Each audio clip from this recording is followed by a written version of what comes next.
Okay, so homework B, part B here, is a very simple one. It's just multiplying radicals,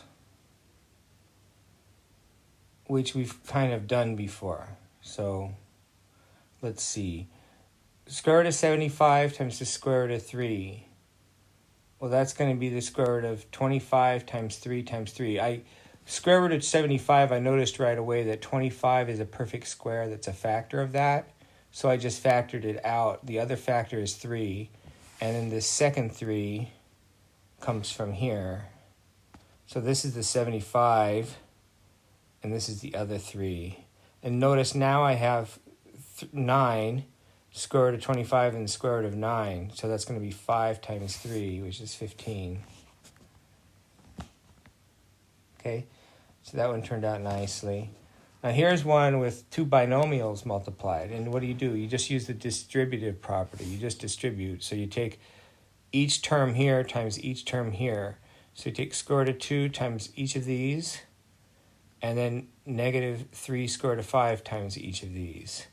And the terms won't necessarily combine. I don't think any of these terms end up combining. So I get, okay, let's go through this slowly. Square root of 2 times 5, that's 5 square root of 2, just wrote the 5 first. Square root of 2 times negative square root of 2 is negative 2. That's this part here, that's going to be negative 2, which I didn't write out yet. Negative 3 square root of 5 times 5 is 15 square root of 5. Just multiply the coefficients. Right? And then negative 3 square root of 5 times negative square root of 2 is negative 3 square root of 10. Okay? And notice, well, the second term I can simplify to just 2. So I get 5 square root of 2 minus 15 square root of 5 plus 3 square root of 10. Notice none of these combine, because this is a square root of 2 term, this is an integer term, this is a square root of 5 term, and this is a square root of 10 term. Even though obviously the square root of 5 and square root of 2 are somehow related to square root of 10, doesn't mean you can combine them when you're adding and subtracting. Okay, so that's the answer. It just has 4 terms. That's multiplied out.